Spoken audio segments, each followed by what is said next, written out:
श्री रामकृष्ण वचनामृत पर हम लोगों ने अब तक जो 99 चर्चाएं की हैं, उसमें हम लोगों ने देखा कि किन परिस्थितियों में भगवान श्री रामकृष्ण देव के पास मास्टर महाशय महेंद्र गुप्त म का आगमन होता है। आकस्मिक रूप से निकले थे वे आत्महत्या के इरादे से, और किस प्रकार से श्री रामकृष्ण देव के साथ मुलाकात होने पर उन्हें अद्भुत शांति मिलती है, नया जीवन मिलता है, और फिर श्री रामकृष्ण के पास आना जाना प्रारंभ करते हैं।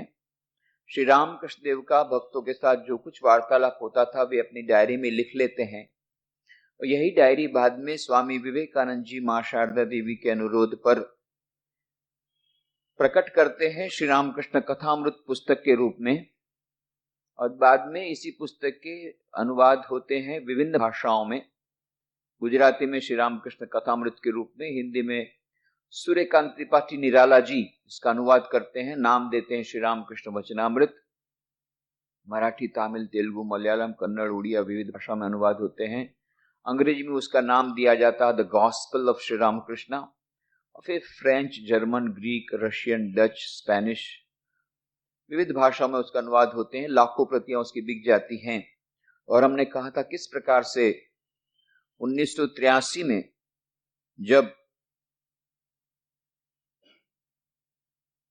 उस वचनामृत के, रामकृष्ण कथामृत के लेखक मास्टर महाशय के निधन के 50 वर्ष हो गए, तो उस समय कॉपीराइट रिस्ट्रिक्शन चले गए। तो कॉपीराइट रिस्ट्रिक्शन चले जाने के बाद सबको मालूम हो गई कि 1983 के तक तो जो रामकृष्ण कथामृत भवन था, जो कि मास्टर महाशय के जो परिवार के लोग थे, वे ही कथामृत भवन से 5 भाग में बंगला रामकृष्ण कथामृत का प्रकाशन करते थे। इनकी मानो मोनोपोली थी। और जब पता लगा कि 1983 में कॉपीराइट रिस्ट्रिक्शन नहीं रहेगा, लेखक के मरने के 50 वर्ष बाद कोई कॉपीराइट नहीं रहता है आज के नियम के अनुसार, और तब एक पब्लिशर ने कहा कि यह जो 5 भाग है, मैं 70 रुपए में जो आता है, मैं यदि आप पहले से एडवांस में रुपया दे दें तो मैं 65 रुपए में दे दूंगा। तो दूसरे पब्लिशर ने कहा कि मैं उसको 60 रुपए में दे दूंगा। तो तीसरे ने कहा कि वो 5 भाग को मैं 2 भाग में डालूंगा और मैं 55 में दूंगा। तो किसी ने कहा कि नहीं, मैं 50 में दूंगा। ऐसा करते करते करते पब्लिशर ये आ गए, और फिर अंतिम जो था उसने कहा कि मैं सारा 5 भाग छोटे अक्षर में पूरा उसका का पूरा पूरा कथामृत एक ही भाग में छोटे अक्षर में मैं प्रकाशित करूंगा, और वो 70 रुपए की किताब आपको मात्र 18 रुपए में मिलेगी।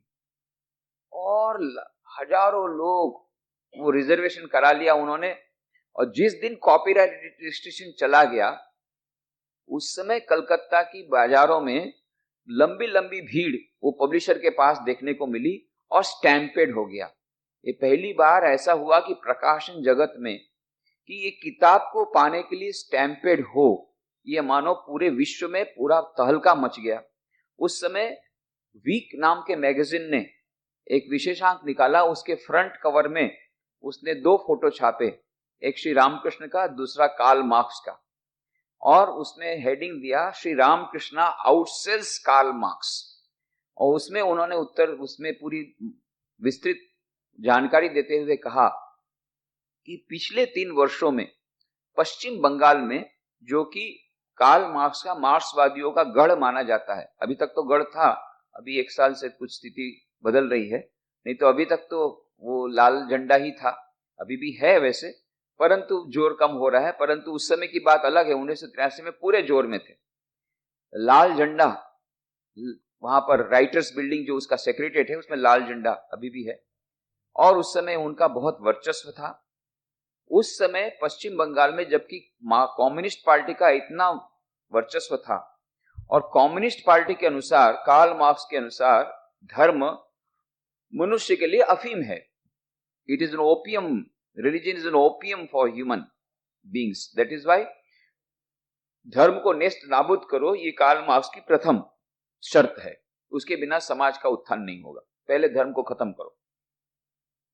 तो ऐसे पश्चिम बंगाल में उसमें उस मैगजीन में कहा गया कि पिछले 3 साल में कार्ल मार्क्स के जो कंप्लीट वर्क्स, इतने बड़े बड़े वॉल्यूम जो कि अत्यंत रशिया से निकलते थे तो इतनी कम कीमत में कि पेपर की भी कॉस्ट नहीं निकलती, रद्दी में भी उससे ज्यादा रुपया मिलेगा, इतनी रद्दी के भाव से जो कार्ल मार्क्स मिलते थे, वो कार्ल मार्क्स की जितनी किताबें पिछले 3 साल में जितने रुपए की नहीं बिकी थी, उससे अधिक कीमत की किताबें मात्र 45 दिन में 45 लाख रुपए की एक ही किताब रामकृष्ण कथामृत बिक गई, उसी कलकत्ता में उस लाल झंडे तले।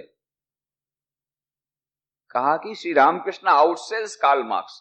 3 साल में पूरे कम्युनिस्ट लिटरेचर का जितना सेल नहीं हुआ, उतना 45 दिन में केवल एक ही किताब रामकृष्ण कथामृत का सेल उसी पश्चिम बंगाल में के उसकी पाटनगर में, उसकी कैपिटल में, कलकत्ता में ही केवल हुआ। और तब उसने कहा कि अंत में लेखक ने कहा कि बड़ी आश्चर्य की बात है, it is a paradox how religious books are thriving under the red flag. It is perhaps that the Bengalis like to have Jyoti Basu rule in the writers building, but inside their heart they want Ram Krishna and Ram Krishna to rule।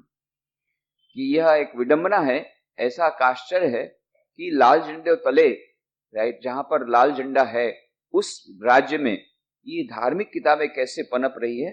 शायद ऐसा लगता है कि बंगाली लोग चाहते हैं writers building में Jyoti Basu rule करे, पर हृदय में तो वे यही चाहते हैं कि रामकृष्ण रूल करें। इस प्रकार का वो रिमार्क दिया था और इस प्रकार से तहलका मच गया था। ऐसी किताब जिसने लाखों लोगों के मन में शांति का सिंचन किया, अभी भी कर रही है, लाखों को लोगों के मन में शांति ला रही है।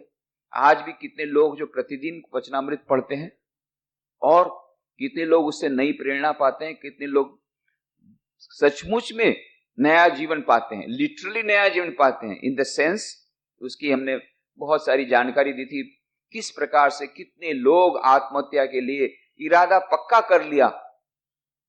पूर्णचंद्र घोष, श्री रामकृष्ण के जो गृहस्थ भक्त थे, उनके परिवार, उनके जीवन में बहुत दुख आया और दुख तो आना ही था। पहले ही कहा गया था कि वो सन्यासी होने के लिए निमित्त कहा गया, पर उनके माता पिता ने कोई बात नहीं सुनी, उसका विवाह करा दिया। अत्यंत दुखित उनका जीवन, और फिर उन्होंने सोचा कि आत्महत्या के अलावा कोई इरादा नहीं है।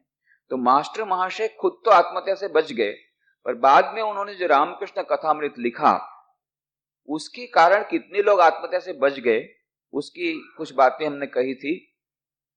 वो पूर्णचंद्र घोष ने कहा कि जब मुझे आत्महत्या करना है तो ठीक है, ऊपर छत में उनका छोटा सा मंदिर था, छत में जाऊंगा, भगवान को प्रणाम करूंगा और वचनामृत का थोड़ा पान करते करते और चरणामृत का पान करते करते मैं शरीर त्याग दूंगा। और ये करके ऊपर गए, रामकृष्ण देव को प्रणाम किया अंतिम बार और चरणामृत लिया और रामकृष्ण वचनामृत हाथ में लिया। पढ़ना तो था नहीं, केवल किताब हाथ में ली, बस ऐसा खोल के थोड़ा सा 1 मिनट पढ़ने के जैसा। पर जैसी किताब खोली, सामने लिखा हुआ पाया उसी पेज पर, श्री रामकृष्ण देव पूर्ण को खूब प्यार करते हैं एवं उसके लिए रात दिन मां से प्रार्थना कर रहे हैं, जगदम्बा से। अरे, मेरे लिए श्री रामकृष्ण देव मुझे इतना प्यार करते हैं, मेरे लिए प्रार्थना कर रहे हैं मेरे मंगल के लिए, और मैं आत्महत्या कर रहा हूं। बस आत्महत्या का इरादा बदल गया और फिर से उनका नया जीवन मिला। रामकृष्ण वचनामृत का थोड़ा सा एक ही वाक्य उन्होंने पढ़ा था, रोज से रोज पढ़ते थे, पर मरने के पहले वो एक वाक्य उससे वो बच गए। और बाद में और भी हमने बताया कि त्रिवेंद्रम हमारा जो सेंटर है रामकृष्ण मिशन का, वहां पर एक सन्यासी के पास एक आदमी आया, उन्होंने कहा कि मुझे अमुक सन्यासी से मिलना है। बोले क्या बात है? नहीं, बोले बहुत ही मैं तकलीफ में हूं, मेरा मन बहुत ही खराब है, उससे मिलना मुझे बहुत आवश्यक है। तब उन्होंने हंसते कहा, बोलो क्या बात क्या है?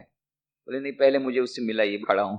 असली में क्या है कि वो तो बहुत साल से मिले नहीं थे और उनका ड्रेस भी बदल गया, तो वो समझ नहीं पाया कि यही उनके कजिन ब्रदर हैं।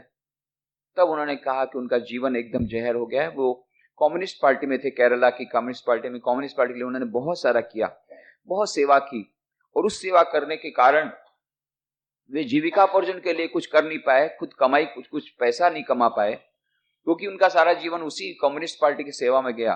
और जब कम्युनिस्ट पार्टी जब केरला में आई तब उसके लिए कुछ नहीं किया, उसको फेंक दिया गया। और तब वो बेचारा ना इधर का रहा ना उधर का रहा। उधर परिवार में झगड़े, सास बहू के झगड़े भी थे, ऊपर से ये आर्थिक समस्या, ये सब करने के कारण इतने वे दुखित हो गए कि तब उन्होंने सोचा कि अभी मुझे आत्महत्या करनी है। आत्महत्या करने के पहले वो हमारा जो भाई सन्यासी हुआ है उसको मिल करके फिर आत्महत्या करूं। उन्होंने कहा अभी मैंने निर्णय कर लिया कि मैं आत्महत्या करनी है। तो उन्होंने कहा कि कब करनी है? बोले आज ही करने की इच्छा है। बोले कि एक दिन ठहर जाओ। कब से सोच रहे हो? बोले बहुत दिनों से सोच रहा हूं। बोले इतना दिन सोचे, एक दिन और ठहर जाओ। और फिर उन्होंने कहा कि तुम रात को यहीं रुक जाओ। आश्रम में रोकने को दिया, उसको खाना पीना अच्छा से खिलाया, खाने की इच्छा नहीं थी फिर भी खिलाया। फिर बाद में किताब दी, वही रामकृष्ण कथा। बोले इस किताब को पढ़ो, बहुत शांति मिलेगी। बोले अभी मेरे को पढ़ने का कोई मूड नहीं है, किताब विताब पढ़ने की अभी बात मत कीजिए। तो ठीक है, तुमको तुम्हारे पास में रख देता हूं, तुमको इच्छा हो तो पढ़ना।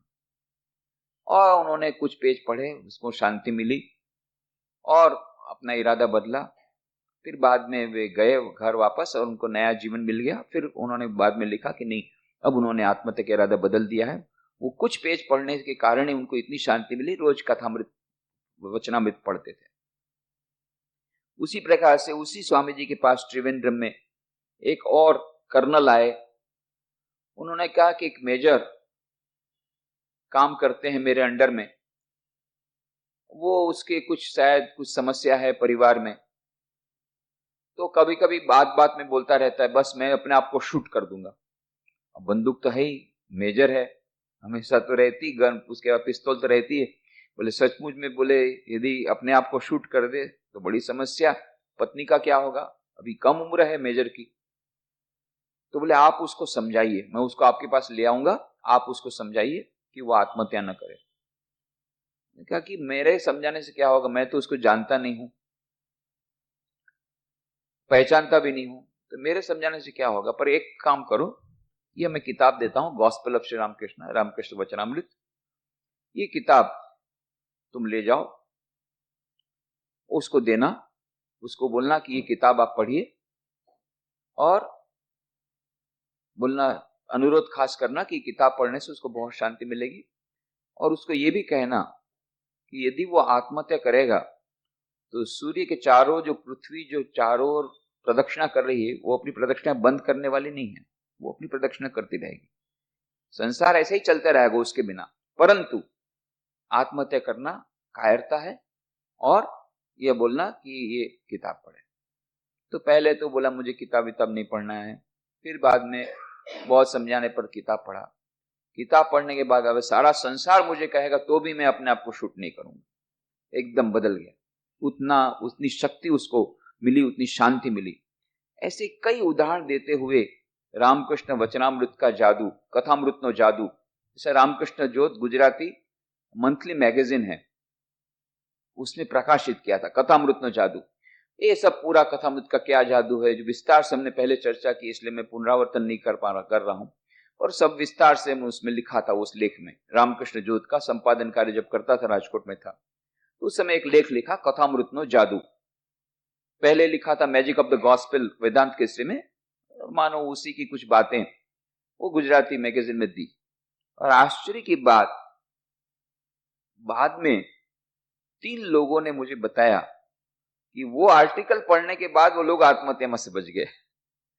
ठीक जब आत्महत्या करने का सोच रहे थे, उसी समय वो मैगजीन आया और वो आर्टिकल पढ़ा, वचनामृत पढ़ा, उनको मन में शांति मिली, वो बच गए।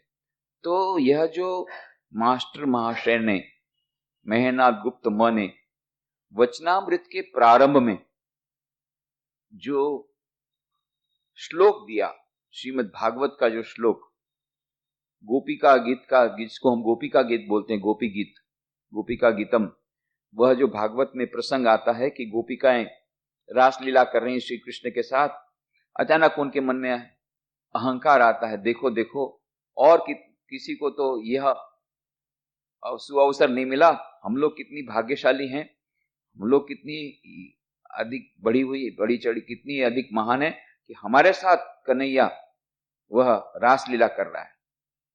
और जहां अहंकार आता है तो ईश्वर अदृश्य हो जाते हैं। तो ऐसा ही हुआ, श्री कृष्ण अंतर्ध्यान हो गए और गोपिकाएं बिलक बिलक करके रो रही है, कहाँ गया कन्हैया, कहाँ गया। बहुत रो रही है विरह में, लताओं से पूछती, वृक्षों से पूछती, कहाँ गया हमारा कन्हैया, हमारे कन्हैया को ला दे। उस समय जो विरह का जो उन्होंने गीत गाया श्रीमद् भागवत के प्रसंग में आता है, उसी में का एक श्लोक है, तव कथामृतम तप्त जीवनम कवि भी ऋणितम कल्मषापहम श्रवण मंगलम श्रीमदादतम भुवि गृणन्ति ये भूरिदा जना। और यही श्लोक श्रीमद् भागवत का यही श्लोक रखा है मास्टर महाशय ने कथा वचनामृत के प्रारंभ में। तो इसके बारे में हमने विस्तृत चर्चा की थी कि यह श्लोक है वो कितना सुसंगत है। क्यों? श्री कृष्ण की वाणी के बारे में गोपिकाओं ने जो कहा वही श्री रामकृष्ण के वचन के बारे में उतना ही सुसंगत है। जो राम थे, जो कृष्ण थे, वे इस बार आए रामकृष्ण के रूप में, और श्री कृष्ण की वाणी के बारे में गोपिकाएं बोलती हैं, तव कथाम, आपकी कथा, आपकी बातें वो तो अमृत के समान है। अमृत जो हमको अमरत्व प्रदान करता है, हमको बचाता है, हमको मृत्यु से बचाता है, वह अमृत। और हमने जैसे कहा कि कथामृत ने कितने लोगों को बचाया, ऐसे तो बचाया। मनुष्य जीवन का मतलब ही होता है जिसने ईश्वर प्राप्ति नहीं की वे सब आत्महत्या कर रहे हैं। आदि शंकराचार्य कहते हैं मनुष्य जन्म प्राप्त करने के बाद भी आत्म साक्षात्कार नहीं हुआ, ये सब लोग सुसाइड्स कर रहे हैं, सब आत्महत्या कर रहे हैं। उस अर्थ में भी जिसने आत्मज्ञान प्राप्त किया वही मृत्यु से बच सकता है, वही अमरत्व को प्राप्त करता है, वो अमरत्व भी प्रदान करता है। और जिसको हम मृत्यु बोलते हैं उस मृत्यु में से भी यह वचनामृत छुड़ाता है। दोनों बातें हमने की थी। तव कथामृतम तप्त जीवनम। जितने आजकल के अधिकांश मनुष्य तप्त जीव हैं, तप्त जीव संसार की ज्वाला में तप्त हैं। संसार की ज्वाला, संसार में कितनी प्रकार की मुसीबतें, कितनी प्रकार के दुख, कितने प्रकार के कष्ट, कितनी प्रकार की समस्याएं प्रत्येक मनुष्य के पास है, प्रत्येक व्यक्ति के पास ऐसी समस्याएं। तो तव कथामृतम तप्त जीवनम कवि भी ऋणितम। कवि भी ऋणितम, जो कवि हैं, जो विद्वान हैं, उन्होंने इसका गान किया। कल्मषापहम, कल्मश हमारे भीतर के कल्मश का हरण कर देती है। कल्मषापहम, कल्मश का, हमारे भीतर में अज्ञान का जो कल्मश है, हमारे भीतर में जो अशुद्धि है, वो सब अशुद्धि को दूर कर देता है वचनामृत का यह पाठ। और तव कथामृतम तप्त जीवनम कवि भी ऋणितम कल्मषापहम श्रवण मंगलम। सुनने में ये मंगलमय कथा है। श्री रामकृष्ण की कथा, वचनामृत के प्रसंग, ये मानो अत्यंत मंगलमय है सुनने में। श्रवण मंगलम श्रीमदादतम, उसका आयतन तो अनंत है। कितनी सारी बातें वचनामृत में मिलती हैं। कोई भी ऐसा विषय नहीं जो यहाँ पर नहीं रखा गया, कोई भी ऐसा धर्मशास्त्र नहीं जिसकी बातें इसमें नहीं। बाइबल की भी बातें हैं, कुरान की भी बातें, इस्लाम धर्म की बातें, ईसाई धर्म की बातें, हिंदू धर्म की बातें, तंत्र की बातें, वेद की बातें, उपनिषद की बातें, गीता की बातें, रामायण की बात, महाभारत के सभी प्रकार के प्रसंग, कितनी प्रकार की कहानियां, कितने प्रकार के प्रसंग, कितने सारे गान, कितने सारे गीत, कितने सारे भजन, मानो महान उसका आयतन। श्रीमदादतम भुवि गृणन्ति ये भूरिदा जना। जो लोग इसका पान करते हैं, जो लोग इसका बखान करते हैं, वे सब धन्य हैं। तो यह मानो श्रीमद् भागवत के प्रारंभ में जो बातें, जो श्लोक भगवान ये मास्टर महाशय ने श्री रामकृष्ण वचनामृत के बारे में कहा है, वह श्लोक श्रीमद् भागवत में से लिया गया, वह उतना ही सुसंगत है। इसकी भी विस्तृत बातें हमने की थी। और किन परिस्थितियों में श्री रामकृष्ण के पास मास्टर महाशय का आना होता है, कैसे वे आना जाना प्रारंभ करते हैं, किस प्रकार से ये वचनामृत बाद में लिखते हैं, कितनी कठिनाइयां उनको मिलती है, किस प्रकार से श्री रामकृष्ण देव उनको दर्शन देते हैं, दर्शन देकर के उनको ढाढ़स बनाते हैं, और फिर ये पुस्तक प्रकाशित होती रहती है। और किस प्रकार से प्रकाशन जगत में तहलका मच जाता है। आज ये पुस्तक की सारे विश्व में कितने प्रकार के रिकॉर्ड कर चुकी है, कितने लोगों के मन में आज भी शांति प्रदान कर रही है। सब हमने विस्तृत चर्चाएं इसके पूर्व भी की है, उसकी हम लोग पुनरावृत्ति यहां पर नहीं करेंगे। परंतु जो प्रारंभ में श्री रामकृष्ण देव के पास जब मास्टर महाशय आए थे, तो इसमें हम देखते हैं कि कम से कम 300 व्यक्तियों का वर्णन है पूरे वचनामृत में। 300 से ज्यादा व्यक्ति का वर्णन यहाँ पर है जो कि श्री रामकृष्ण के संपर्क में आए, इनके साथ वार्तालाप हुए। उसमें बड़े बड़े पंडित हैं, ईश्वरचंद्र विद्यासागर जैसे भी हैं, और साधारण, अत्यंत साधारण व्यक्ति भी, भक्त भी हैं। सभी की बातें इस वचनामृत में है। कितने प्रकार के पाठ, कितने प्रकार के व्यक्तियों की बात इसमें है, कितने प्रकार के विषयों की बात इसमें है, कितने प्रकार के भजनों को यहां दिया गया, कितने प्रकार के सीन्स यहां पर हैं, कितने प्रकार के दृश्य इसमें हैं। तो कई लोग ऐसे हैं जो प्रतिदिन इस वचनामृत का पाठ करते हैं, उसका लाभ उठाते हैं। और जितने हमारे रामकृष्ण मठ मिशन के बड़े बड़े सन्यासी हुए, अत्यंत वरिष्ठ सन्यासी या अत्यंत बड़े भक्त, ये सभी ने इसकी बुरी बुरी प्रशंसा की है। हमारे रामकृष्ण मठ मिशन के प्रेसिडेंट महाराज, अभी जो आत्मस्थान जी महाराज, वो जब यहाँ पर आए थे बेलूर मठ से, हमारे बड़ौदा में आए थे, तो रात को फिर सोने का सब कुछ, सारा दिन कार्यक्रम हो गया, रात को अब सोने का कार्यक्रम है, सब कुछ हो गया, उनको दवाई वगैरह जो देना है। बोले अब मैं, बोले ट्रैंक्विलाइजर लूंगा। महाराज आपने ट्रैंक्विलाइजर कब से शुरू किया? अरे तुमको मालूम नहीं है, ये देखो मेरा ट्रैंक्विलाइजर, किताब दिखाया। रोज आधा घंटा वचनामृत का पाठ करने से बोले इतनी बढ़िया नींद आती है, और किसी ट्रैंक्विलाइजर की जरूरत नहीं। तो ये मेरा ट्रैंक्विलाइजर है वचन। अभी भी, आज भी ये हमारे प्रेसिडेंट महाराज, कितने लोगों ने कहा, निर्वाणानंद जी थे हमारे रामकृष्ण मठ में से वाइस प्रेसिडेंट थे, वो कहते थे कि वो रोज पाठ करते थे, बोलते अभी भी जब भी पाठ करता हूं तब तो उसमें से नया अर्थ मिलता है। उनकी उम्र 95-94 साल की उम्र थी उनकी, तो उस उम्र में भी बोलते थे जब भी रामकृष्ण वचनामृत पाठ करता हूं, जितनी बार करता हूं, नया उसका अर्थ मिलता है। इतना उसमें गुण हुआ है। पहली बार पढ़िए बहुत अच्छा लगता है, दूसरी बार पढ़िए एक नया ही अर्थ लगता है, तीसरी बार पढ़ो और नया अर्थ लगता है। जिस प्रकार से हमारा स्पिरिचुअल डेवलपमेंट होता है, हमारी आध्यात्मिक प्रगति, उतनी अर्थ में हमको ये नया नया अर्थ लिखता है। तो ये अद्भुत ग्रंथ है, सारे विश्व में इसकी कोई मिसाल नहीं। क्यों? ये सभी शास्त्रों का मानो सार इसमें दे दिया गया। जितने शास्त्र सारे विश्व में, विभिन्न धर्मों के शास्त्र हैं, सबका सार इसमें दिया गया, और सभी शास्त्रों को समझने का सर्वश्रेष्ठ शस्त्र है। और सबसे बड़ी बात जो है, स्वामी विवेकानंद ने जब ये वचनामृत पढ़ा, उसके बाद में उन्होंने बहुत धन्यवाद दिए। मास्टर महाशय, अब मैं समझता हूं कि क्यों यह कार्य श्री रामकृष्ण ने तुमको सौंपा, हमको किसी को नहीं सौंपा। You were reserve for this, तुम्हारे लिए ये मानव कार्य किया। और ये भी हमने कहा वचनामृत के जादू के बारे में, हमने कहा कि जादूगर कौन है। जादू तो वचनामृत का हो गया, इसके पीछे जादूगर कौन है? तो जादूगर तो स्वयं श्री रामकृष्ण देव हैं। कैसे?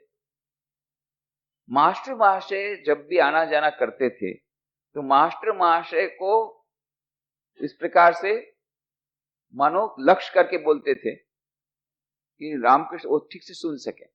एक दूसरा, महापुरुष महाराज स्वामी शिवानंद जी, वो एक डायरी लेके गया, जो जो रामकृष्ण देव लिखते थे, बोलते तो लिखते, बोले तेरे लिए काम नहीं है, उसको ना कर दिया।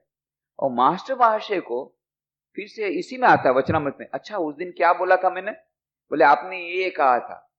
हाँ, उसके बाद फिर बोले फिर बाद में वो लोग आए थे तब आपने ये कहा था। बोले नहीं नहीं, मैं जो कहा था वो ऐसा था, एडिट कर दिया। और तीन प्रकार के शास्त्र रहते हैं, मास्टर महाशय कहते हैं। अधिकांश शास्त्र किसी महापुरुष के मरने के बहुत वर्षों बाद प्रकाशित होते हैं। जैसे जीसस क्राइस्ट के मरने के बहुत वर्षों बाद ये चारों गॉस्पेल का सृजन हुआ। सेंट लूक गॉस्पेल, दूसरी जितनी गॉस्पेल है, सब बाइबल का जो निर्माण हुआ बहुत वर्षों बाद। भगवान बुद्ध के मरने के 250 वर्ष बाद वो बौद्ध शास्त्रों का सृजन हुआ। परंतु आश्चर्य की बात, श्री रामकृष्ण देव ने जो बातें कही थी, तो एक तो यह है जो बाद में लिखी गई, एक है कि उनके जीवित काल में लिखी गई, और एक है कि जिस दिन बात कही गई उसी दिन लिखी गई, उसी समय लिखी गई। तो मास्टर माशे ने क्या किया, आज गए दक्षिणेश्वर से वापस आए तो अपनी छोटी डायरी में सब पॉइंट्स उन्होंने लिख लिए, और बाद में वो कहते हैं प्रत्येक पॉइंट पर, प्रत्येक उस वाक्य पर, प्रत्येक श्री रामकृष्ण देव ने जो कुछ कहा था उस वाक्य पर, उन शब्दों पर, उन दृश्य पर कम से कम 1000 बार ध्यान किया। कम से कम वो 1000 बार ध्यान किया तो क्या हुआ, उस समय का जो दृश्य था वो उनके सामने, जब लिख रहे थे वचनामृत बहुत वर्षों बाद श्री रामकृष्ण महाशय, वो उनके सामने तादृश हो गया। तो जिस दिन ये बात हुई उसी दिन मास्टर महाशय ने अपनी डायरी में लिखा है। तो ये मानो बेस्ट पॉसिबल डॉक्यूमेंट्री एविडेंस है, आज तक ऐसा नहीं हुआ। इसीलिए एल्डर्स हक्सले, महान जो इतिहासकार और महान कहते हैं, महान विद्वान कहते हैं, Shri Ramakrishna M was unique, master महाशय वो एकदम यूनिक है। क्यों? कभी इस बार इस प्रकार का जो लेखक किसी को नहीं मिला कि जो कुछ उस दिन बोला गया उसी को उसी दिन उन्होंने लिख लिया। इतना फेथफुल रिकॉर्डर, स्टेनोग्राफर किसी को नहीं मिला आज तक विश्व के इतिहास में। और इसीलिए जो वचनामृत है वो अद्भुत ग्रंथ है, ऐसा एल्डर्स हक्सले बोलते हैं। और स्वामी विवेकानंद उसकी दूसरी विशेषता बतलाते हैं कि भाई मेरे को बहुत अच्छा इसलिए लगा कि मास्टर महाशय ने पूरा नाम भी अपना नहीं लिखा, लेखक एम महेंद्रनाथ गुप्त ऐसा पूरा नहीं लिखा, महेंद्रनाथ भी नहीं लिखा, गुप्त भी नहीं लिखा। गुप्त उनकी टाइटल थी, खुद गुप्त ही रहे, केवल एम क्या है भाई। और इसमें भीतर में भी कराएगा एक भक्त, कभी अपने आप को एक भक्त के रूप में परिचय देते हैं, कभी बोलते हैं कि म को बोला, कभी बोलते हैं कि इस प्रकार से एक विशेष प्रकार के जो गृहस्थ उनको बोला, ऐसे अपने आप को छुपा करके रखा है। और जैसा श्री रामकृष्ण ने बोला उसी प्रकार का उन्होंने हमारे सामने प्रस्तुतिकरण किया, उसमें अपना मसाला नहीं डाला। कई लोग अपना मसाला डालते हैं, पर उन्होंने मसाला नहीं डाला, जैसा है ऐसा। इसीलिए this is the most authentic book, most authentic book. तो मास्टर महाशय को जब कहा गया ये ऑथेंटिसिटी के बारे में, जो कहा गया कि स्वामी विवेकानंद ने जब मास्टर महाशय को लिखा ग्रेट ग्रेट ग्रैंड, इतनी बहुत बड़ी बहुत बधाई देते हुए कहा कि Socratic dialogues are Plato all over but you are entirely hidden.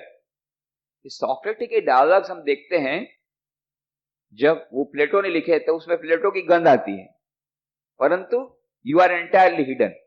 पर यहां हम क्या देखते हैं, इसमें आपको दिखते नहीं, ऐसा लगता है जानो श्री रामकृष्ण देव साक्षात हमारे साथ वार्तालाप कर रहे हैं। ये इसकी खूबी है, विशेषता यह है कि रामकृष्ण वचनामृत जब पढ़ते हैं तो लगता है कि श्री रामकृष्ण हमारे साथ वार्तालाप कर रहे हैं, हमारे सामने बैठे हैं। इसीलिए क्रिस्टोफर शेरवुड जो अमेरिका के बहुत बड़े नॉवेलिस्ट थे, उन्होंने बहुत अच्छी बात कही, if I can use one word for the gospel of Shri Ramakrishna, the word is NOW, now. ऐसा लगता है कि अभी हमारे सामने रामकृष्ण बैठ करके अभी बात कर रहे हैं, मानो समय की सारी मर्यादा चली जाती है और हम उसी समय में अपने आप को पाते हैं रामकृष्ण के साथ बैठे हैं। और इसीलिए हमारे कई वरिष्ठ सन्यासी बोलते हैं, कई लोग बोलते हैं भाई हम लोग ध्यान करने बैठते हैं पर मन इधर उधर बहुत भटकता है, कहां कहां चला जाता है, कभी न्यूयॉर्क, कभी लंदन, कभी बंबई, कभी उसका कुछ ठिकाना नहीं, बहुत बहुत समस्या है ध्यान में। तो उन्होंने कहा देखो मैं तुमको सीक्रेट बताता हूं। तो सीक्रेट उन्होंने बताया कि ध्यान के पहले रामकृष्ण वचनामृत कुछ देर के लिए पढ़ लेना।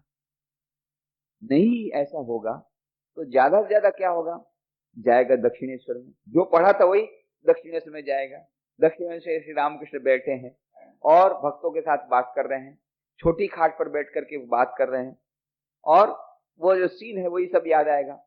उस समय जब तुम पढ़ते हो तब याद रखना, उसमें लिखा हुआ है श्री रामकृष्ण देव अपने में कमरे में बैठे हैं, छोटी खाट पर बैठे हैं, नीचे फर्श पर भक्त बैठे हैं, उसमें कौन कौन है, तो एक कॉलेज का लड़का है नरेंद्र, फिर राखाल है, उधर मास्टर मास्टर बैठे हैं, और उधर उनके राखाल के ससुर आए हैं, ऐसे कुछ भक्त काली वहां पर बेलघरिया के कुछ भक्त आए हैं, ऐसा सब उसमें वर्णन है।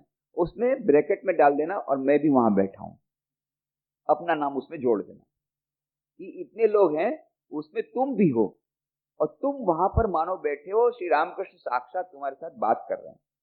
तो यह जो सीन वो ध्यान में आएगा, तो यह भी तो ध्यान हो गया। ध्यान के तो कई प्रकार हैं, उसमें एक प्रकार है लीला चिंतन। श्री रामकृष्ण बातें कर रहे हैं, ऐसी ऐसी बातें हुई, श्री रामकृष्ण बाद में उठते हैं, नृत्य कर रहे हैं, फिर समाधि में चले जाते हैं, फिर गान करते हैं, जो कुछ श्री राम कहते यह लीला चिंतन किया तो वो तो ध्यान ही हो गया। तो दोनों ओर से फायदा है। और रामकृष्ण वचनामृत के बारे में वीरेश्वरानंद जी महाराज, विशुद्धानंद जी, कितने लोग, विशुद्धानंद जी महाराज माँ के शिष्य थे, तो वो कहा करते थे रोज प्रतिदिन आधा घंटा वो वचनामृत का पाठ करते थे, सबको बोलते थे वचनामृत पढ़ो, वचनामृत पढ़ो।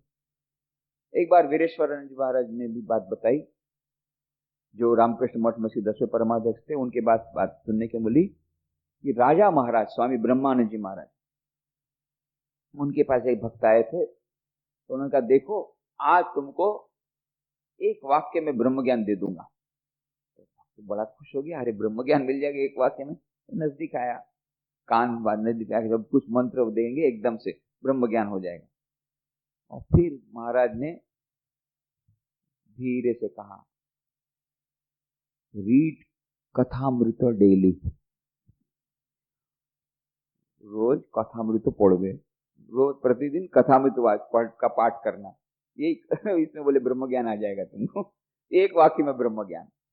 तो ऐसे कितने कितने स्वामी जी लोग, स्वामी विज्ञानंद जी महाराज ने कहा कि मैंने मास्टर महाशय को कहा, मास्टर महाशय आपने बहुत बड़ा काम किया, मैंने इंक्वायरी करके देखा कि जितने लोग सन्यासी बने हैं उसमें से अधिकांश लोग वचनामृत पाठ करके बैठे आए हैं, और जितने लोग गृहस्थ बने हैं वो भी महान गृहस्थ बने वचनामृत पाठ करके। कितने लाखों गृहस्थ बन गए, कितने सैकड़ों सन्यासी बन गए वचनामृत पढ़कर, कितने लोगों का जीवन बदल गया, कितने लोगों को प्रतिदिन मन में शांति मिलती है, उसका कोई ठिकाना नहीं। तो ये अद्भुत, ये वचनामृत का जादू। पर जादूगर कौन है? तो मैंने कहा, जैसे पहले भी कहा, श्री राम मास्टर महाशय को बोलते अच्छा उस दिन क्या कहा था, मानो एडिटिंग करा दिया। फिर जब वो अपनी डायरी में लिख लिया था करते थे, डायरी को प्रकाशित नहीं करना चाहते थे, स्वामी विवेकानंद महासाधक के अनुरोध पर प्रकाशित शुरू किया, प्रथम भाग किया, कई लोगों ने क्रिटिसाइज किया, कई लोगों ने प्रशंसा की। जैसा होता है, नया काम कहीं भी करो तो लोग तो थोड़ा सा निंदा करेंगे ही, लगा को लोगों को मजा आता है, कोई भी नया काम करो तो अड़ंगा लगा, तो वो दुखित हो गए, हताश हो गए, निराश हो गए।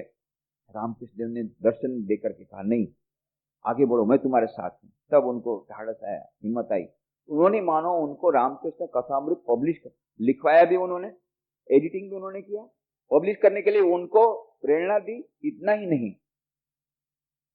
मास्टर महाशय कहते थे देखो भाई ये वचनामृत के ऊपर मैंने 1,000 बार ध्यान किया, इसके कारण रामकृष्ण देव मेरे साक्षात हो गए, और रामकृष्ण देव ने जैसा लिखा है वैसा मैंने लिखा है, इसमें मेरी कोई बखूबी कुछ नहीं है। और फिर उदाहरण देते हैं ट्रामकार, ट्रामकार, यहाँ तो ट्रामकार आप कई लोगों ने देखी नहीं होगी, बंबई में भी बंद हो गई, तो कलकत्ता में ट्रामकार रहती है, इलेक्ट्रिक वायर से चलती है। तो बोले ये जो ट्रामकार है क्या अपने आप चलती है? नहीं, इलेक्ट्रिक वायर है उसके कारण चलती है, इलेक्ट्रिसिटी बंद हो जाएगी तो ट्रामकार बंद हो जाएगी। उसी प्रकार से मैंने जो काम किया, मेरे पीछे शक्ति श्री रामकृष्ण की थी। और सचमुच में अद्भुत बात, 1933 में फलहारिणी काली पूजा के दिन, संभवतः 5 जून की बात है, शाम को 7 बजे उन्होंने रामकृष्ण कथामृत के जो 5 खंड हैं बंगला में, उसके अंतिम भाग का प्रूफ रीडिंग उन्होंने समाप्त किया। और जैसे ही समाप्त किया, हे मां मुझे अपने चरणों में ले ले करके उन्होंने शरीर त्याग दिया। कहने का मतलब आए थे वो केवल इसी कार्य के लिए, जैसे ही कार्य समाप्त हुआ यंत्र अपने आप वापस आ गया। बहुत सुंदर प्रसंग आता है, गोपिकाएं सब घिर करके बैठी हैं, बोलते आज हम तुझे जाने नहीं देगी, आज तो तुझे उत्तर देना ही पड़ेगा, आज हम तेरी खबर ले लेंगे। तूने ऐसा कौन सा जादू किया हमारे कन्हैया पर कि कन्हैया तुझे छोड़ करके एक क्षण भी नहीं रहता, हमेशा अपने अधरों पर रखता है या अपनी कमर में लपेटे रखता है या अपने पास में बैठ के सुलाता है, कभी एक क्षण भी तुझसे जुदा नहीं होता। तूने क्या ऐसा जादू किया है? मुझे जादू का हमको रहस्य आज बताना पड़ेगा, नहीं तो हम तुमको छोड़ेंगे नहीं। गोपिकाएं बोल रही, किसको? मुरली को, बांसुरी को। तुझको छोड़ता नहीं कन्हैया, कुछ न कुछ तूने जादू उस पर किया है, फिर क्या है, तूने किस प्रकार से जादू डाला ये हमको बता। तब बंसुरी बोलेगी, देखो बहनों, मैं तुमको सच बताती हूँ, मैं कुछ छुपाऊंगी नहीं, कुछ छुपाऊंगी नहीं, आज तुमको सब बता दूंगी। देखो मेरा इसमें कोई भी अपनी कोई महत्ता नहीं है। मेरा रूप तो जानती हो, एकदम खराब से खराब रूप। मैं तो लकड़ी थी, बांस, उसमें भी कुछ बाकी था तो मुझे खड्डे किए गए, एकदम आड़ा टेढ़ा बांस थी, उसका टुकड़ा काटा गया, उसमें 5 छेद मेरे पेट में किए गए, मेरे पेट में छेद ही छेद है। ऊपर से मेरा मुंह जला दिया गया, मुंह जली हूं मैं, मुंह जला गया, मुंह जली हूं और पेट में खड्डे ही खड्डे हैं और पूरा बांस की बांस है और भीतर एकदम पोलापोल, कुछ नहीं है, भीतर में कोई सार नहीं है। देखो मेरा रूप देखो, खराब से खराब रूप है, उसमें 5 मेरे पेट में खड्डे कर दिए, फिर मुंह जली हूं और भीतर से पोली हूं, कुछ है नहीं। फिर भी कन्हैया मुझे क्यों पसंद करता है जानती हो? अरे यही तो जानना चाहती हूँ, तुझे कब से बोले जल्दी बता जल्दी बता, क्या रहस्य है, क्यों तुझे कन्हैया इतना प्यार करता है?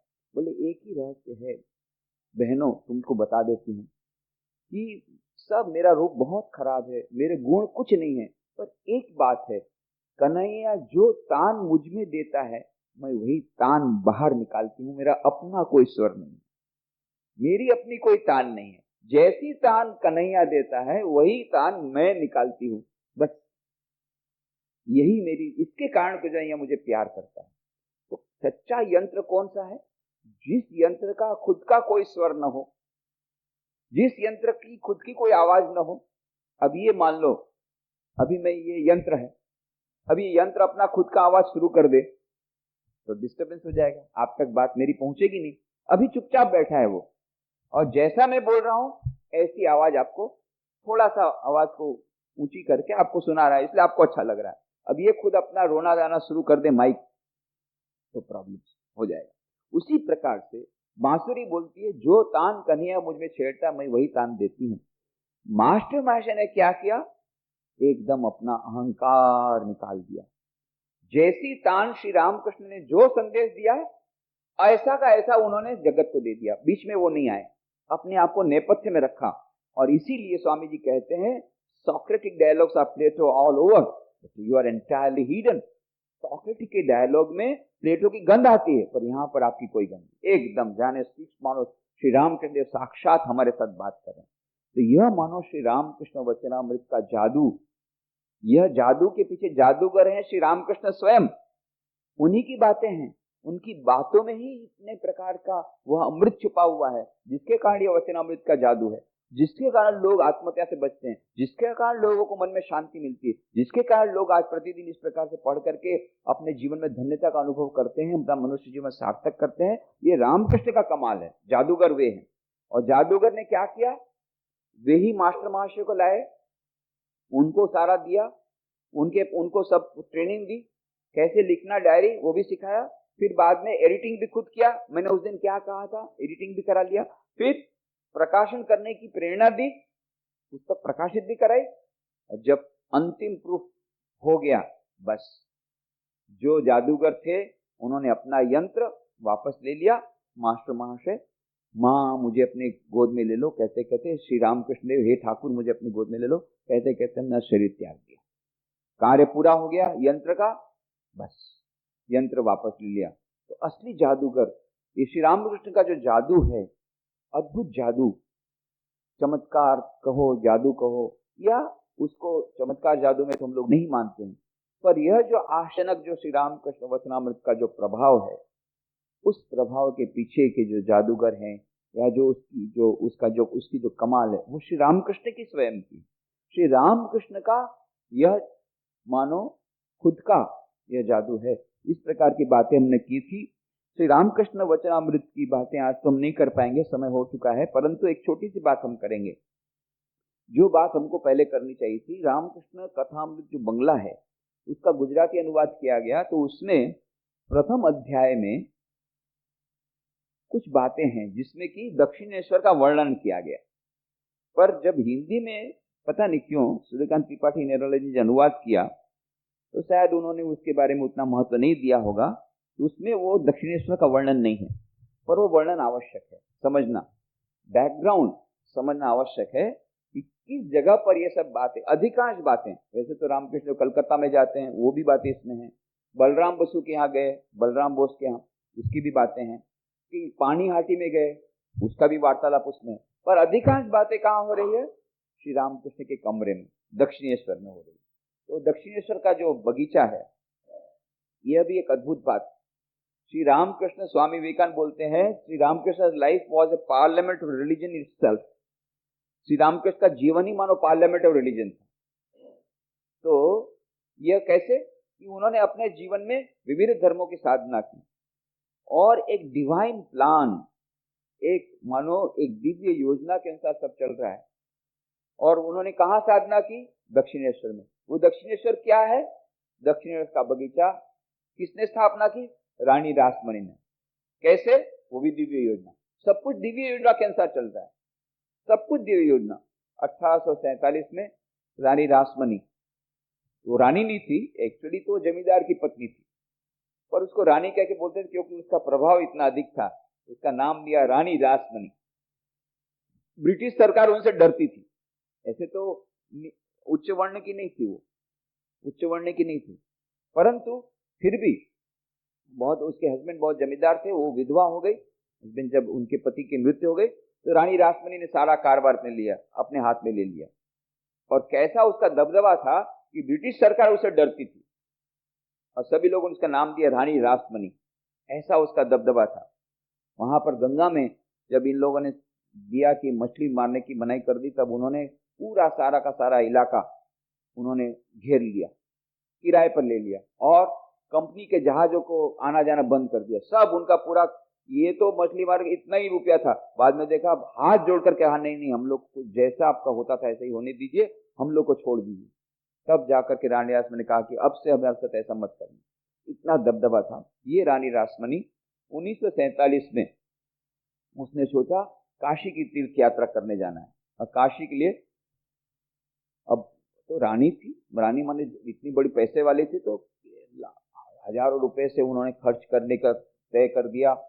7 बड़ी बड़ी नौकाएं, उस समय के जमाने में रास्ता उतना अच्छा नहीं था, पर लोग गंगा, बनारस भी गंगा के किनारे, ये भी गंगा के किनारे, तो सोचा कि वही गंगा में से होके जाएंगे। तो 7 बड़ी बड़ी नौकाएं किराए पर दी गई, बहुत सारा सामान लादा गया। कितनी लंबी यात्रा है, कितने महीनों बाद वापस लौटेंगे, सब तैयारी हो गई। कल सुबह सब लोग निकलेंगे, सब तैयारी हो गई। रानी, उनकी पुत्रियां, दामाद, परिवार के और जन, उनके नौकर चाकर और उनके जो गायें साथ में जाएगी, सब कुछ, उनके घोड़े, सब उसके लिए अलग अलग नौका, सब कुछ तय हो गया। रात को माँ काली ने स्वप्न में दर्शन दिया, तू कहाँ तीर्थ यात्रा करने जाती है? मेरा मंदिर बना, मैं तेरी पूजा ग्रहण करूंगी। और माँ की बहुत बड़ी भक्त थी रानी रासमणी। बस तुरंत उन्होंने कैंसिल किया, और जितना पैसा उन्होंने यात्रा के लिए दिया, जो ये किया था, निर्णय किया था, सब जो चीज अन्न वस्त्र जो थे वो सब गरीब में बांट दिए। यात्रा, तीर्थ यात्रा कैंसिल हो गई और तुरंत मंदिर बनवाने में लग गई। जमीन खरीदी, जमीन कैसी खरीदी? बहुत सोचने के बाद गंगा के किनारे जमीन मिली, तो वो भी कछुए के आकार की, कछुए के आकार की जमीन बहुत ही शुभ मानी जाती है तांत्रिक क्रिया के लिए। उसमें का एक हिस्सा एक अंग्रेज का था और एक हिस्से पर मुस्लिमों की कब्र थी, और उसमें उनकी मस्जिद थी और उनके एक पीर पीर लोगों का दरगाह था। तो मानो पहले से ही कुछ जमीन की हिंदू की, कुछ मुस्लिम की, कुछ क्रिश्चियन की, ऐसी 20 एकड़ जमीन उन्होंने लिया। तो पहले से सर्वधर्म समन्वय हो रहा है। और फिर उन्होंने कछुए के आकार की जमीन, वहां पर उन्होंने मंदिर का निर्माण किया। और उस समय के जमाने में वो कितनी उदार दृष्टि वाली थी कि केवल महाकाली का मंदिर नहीं बनाया, महाकाली का बहुत बड़ा विशाल मंदिर, फिर 12 शिव मंदिर बनाए, 12, और इधर राधाकांत का मंदिर बनाया, विष्णु भगवान का मंदिर, राधा का मंदिर, और बहुत बड़ा चौगान और विशाल वह मंडप, ये सब बनाया। उस समय के जमाने में 9 लाख रुपए खर्च हुआ। तो समझ सकते हैं कितना हुआ होगा। आज के अनुसार कम से कम 90 करोड़। क्यों? उस समय श्री रामकृष्ण की मंथली सैलरी थी 5 रुपया पुजारी के रूप में। तो उस हिसाब से देखिए, अभी पुजारियों की 5000 रुपये होती है, तो 3 शून्य लगाने पड़ेंगे। तो 9 लाख में 3 शून्य लगाइए, नहीं 3 शून्य लगाते हैं तो कुछ न कुछ तो कम से कम 90 करोड़ से 45 करोड़, 30 करोड़ कुछ तो होगा। पर बहुत बड़ा उस समय उन्होंने यह खर्च किया, मंदिर बनवाया, माँ की सुंदर मूर्ति बनाई। और माँ की मूर्ति का अभी प्रतिष्ठा का शुभ दिन आएगा, उस दिन वो माँ की मूर्ति की प्रतिष्ठा करेंगे। इधर मूर्ति को पसीना शुरू हुआ निकलना, और माँ ने उनको सपने कहा, कब तक मुझे यहाँ देगी, मुझे पसीना निकल रहा है, मैं अभी सहन नहीं कर पा रहा हूँ, मुझे डिब्बे में से निकाल, मेरी प्रतिष्ठा कर। तब रानी दास ने जल्दी जल्दी जल्दी, जो पहले दिन आता था स्नान पूर्णिमा, स्नान पूर्णिमा के दिन 1855 में वो प्रतिष्ठा की दक्षिणेश्वर मंदिर की, और फिर पूजा शुरू की। और पूजा अभी शुरू करना पड़ेगा। अब ये तो निम्न वर्ण की थी रानी रासमणी, कोई भी पुजारी यह तैयार नहीं हुआ, नहीं नहीं नहीं, वो तो कायस्थ है रानी रासमणी, ये मंदिर कायस्थ का मंदिर है, उस मंदिर में ब्राह्मण पूजा नहीं कर सकता, शास्त्र के विरुद्ध है, कोई पूजा। आपसे रानी रासमणी निराश हो गई, अरे मैंने इतना खर्च किया, माँ की बात करी, अब पुजारी के बिना पूजा नहीं होगी, बहुत चिंता में थी।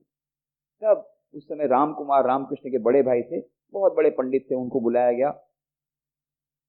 तो उन्होंने, सभी पंडितों ने कहा कि नहीं, इसमें कोई पुजारी नहीं जाएगा, ब्राह्मण परिवार, ब्राह्मण का कोई नहीं जाएगा, बिना ब्राह्मण की पूजा नहीं होगी, ये कायस्थ परिवार। राम कुमार ने बहुत बुद्धिमान थे, उन्होंने कहा देखो इसमें तो पूजा हो नहीं सकती, पर हाँ यदि रासमणी एक ट्रस्ट बना दे और दूसरों के नाम से जमीन को दे दे, तो फिर वो जमीन उसके नाम से नहीं रहेगी, वो ट्रस्ट के नाम से हो जाएगी, देवत्तर डीड कर ले, फिर ये जमीन, फिर इस पर कोई पुजारी कर सकता है। तो रानी रासमणी तुरंत तैयार हो गई, उन्होंने देवत्तर डीड बनाया, और तब जाकर के फिर बोले अब किसको ढूंढे, आप ही हो जाइए। तो राम कुमार एग्री हुए, राम कुमार राजी हुए, वे स्वयं दक्षिणेश्वर में माँ काली के पुजारी हुए। 1 साल में उनकी मृत्यु हो गई। इस बीच उनके छोटे भाई रामकृष्ण देव गदाधर, उनको बुलाया था कि वो पढ़ता लिखता था नहीं, बोले पढ़ता लिखता नहीं है, पढ़ने में उसका बिल्कुल मन नहीं, गणित में तो बिल्कुल ही नहीं, और पढ़ने लिखने से जाना नहीं, बस खेल कूद में उसका मन। इसलिए बड़े भाई ने सोचा कि वहां तो पढ़ेगा लिखेगा नहीं, कलकत्ता आएगा तो कलकत्ता में मेरे पास में रहेगा तो कुछ पढ़ाई लिखा करूँ, पर यहाँ भी आके पढ़ाई लिखा तो की नहीं, पर हाँ बाकी सब काम में उसको मदद करते। तो उसको पास में रखा था। जब उसका देहांत हो गया राम कुमार का, तब तक में रानी रासमणी ने देखा इनकी भक्ति बहुत है, मथुर बाबू ने भी देखा बहुत सुंदर मूर्ति बना सकते हैं।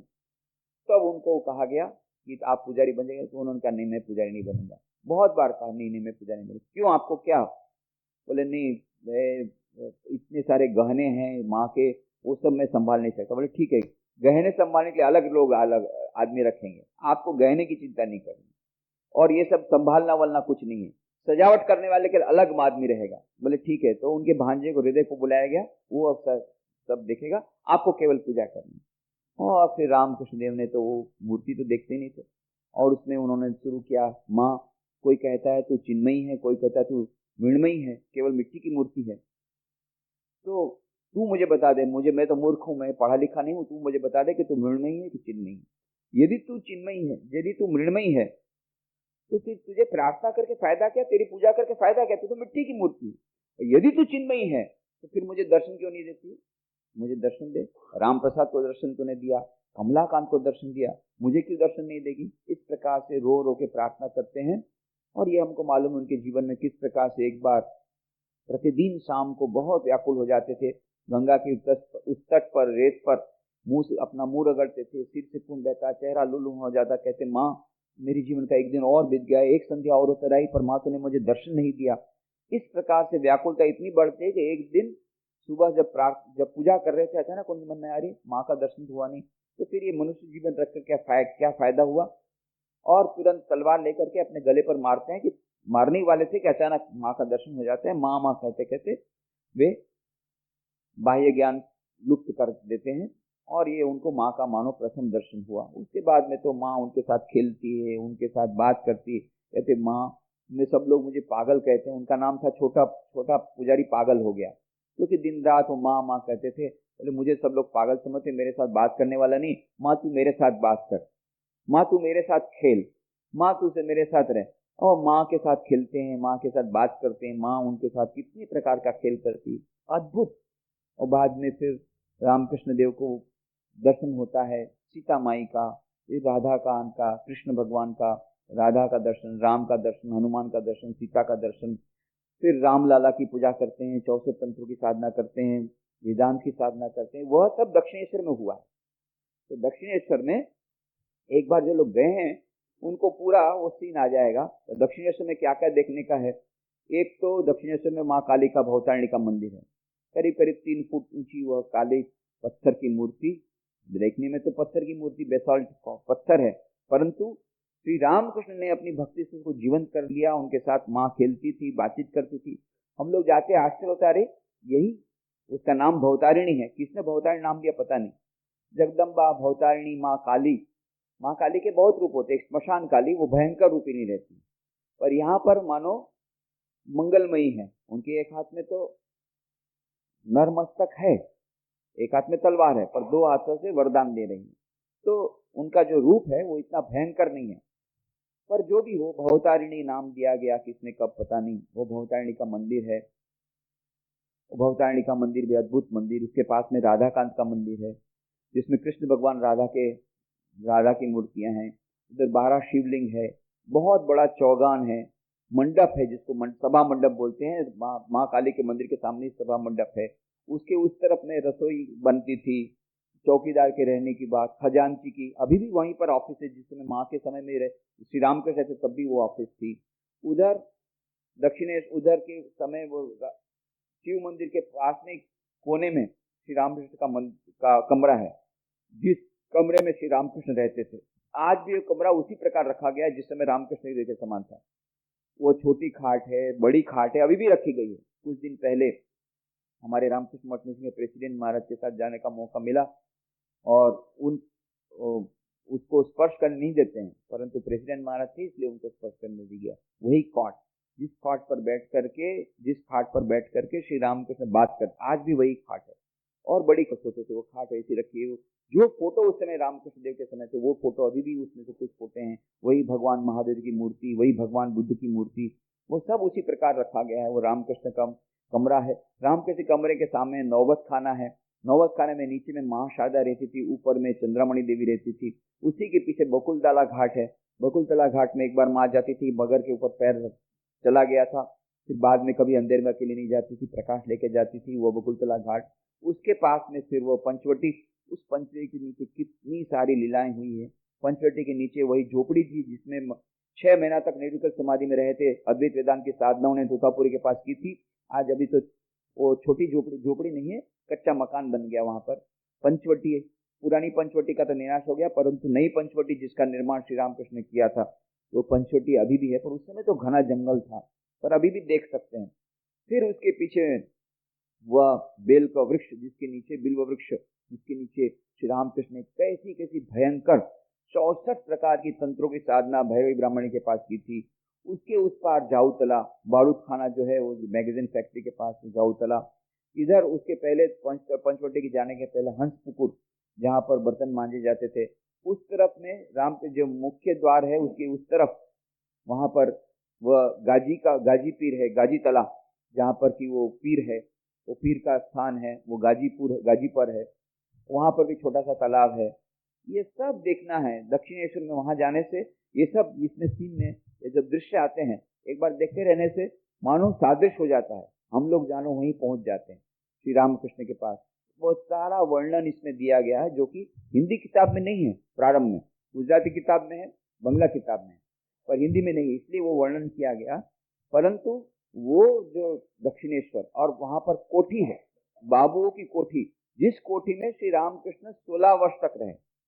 पहले 16 वर्ष श्री रामकृष्ण वो कोठी के कोने के मकान में, कमरे में रहे। वो कमरा अभी तक बहुत ही खराब अवस्था में था। अभी बहुत अच्छी बात है, उसका रिनोवेशन किया गया है। उसमें श्री रामकृष्ण की बड़ी मूर्ति की प्रतिष्ठा इसी समय हुई। प्रतिष्ठा परम पूज्य प्रेसिडेंट महाराज गए थे अभी, उस समय हुई। मुझे भी उसमें जाने का मौका मिला उस प्रसंग में पिछले महीने, और वह प्रतिष्ठा हुई रामकृष्ण का। तो अब वो कमरा सब लोग दर्शन कर सकते हैं। उसी कमरे में 16 वर्ष रहे थे। और यह जो रामकृष्ण का कमरा, जिसमें श्री रामकृष्ण 14 वर्ष रहे थे, बाद में रहे थे, वे करीब करीब अंतिम 1884 तक, अपने महासमाधि के एक साल पहले तक, और 1885 तक, और फिर 1886 में वे गए श्यामपुकुर, श्यामपुकुर से गए काशीपुर, और काशीपुर में उन्होंने महासमाधि ले ली। तो अपने जीवन के अंतिम 9 महीने छोड़ करके श्री रामकृष्ण का लीला धाम वो दक्षिणेश्वर, इसका पूरा वर्णन इसमें दिया गया था किताब में। पर वह अद्भुत, वहां पर जाने पर ऐसा लगता है कि आज भी मानो सभी दृश्य हमारे सादृश्य हो जाते हैं। किस प्रकार से रामकृष्ण एक कमरे में नरेन आए, स्वामी विवेकानंद के साथ पहली मुलाकात हुई, किस कोने में बैठ करके श्री रामकृष्ण ने षोडशी पूजा की माँ शारदा की। ये सारी लीला श्री रामकृष्ण की उसी लीला स्थान पर हुई है। वहीं पर माँ के साथ श्री रामकृष्ण बात करते थे, उनकी पूजा करते थे। तो लीला स्थान की जो वर्णन जो हमारा छूट गया था, उसकी हमने बात की। और रामकृष्ण की जो कथा वचनामृत का हम लोग 39वें परिच्छेद की जो चर्चा कर रहे थे, 10 जून 1883 को श्री रामकृष्ण के पास भक्त लोग आए हैं। बहुत अच्छी बातें हो रही है, ईश्वर का दर्शन कैसे हो सकता है, गृहस्थाश्रम में रहकर भी हम लोग ईश्वर की प्राप्ति कर सकते हैं नहीं। इस प्रकार जो बहुत महत्वपूर्ण प्रश्न जो भक्तों ने पूछे, उसके उत्तर श्री रामकृष्ण देव दे रहे हैं। उसकी चर्चा हम लोग जो कर रहे थे वो अगली रविवार को करेंगे। आज यहीं समाप्त करें।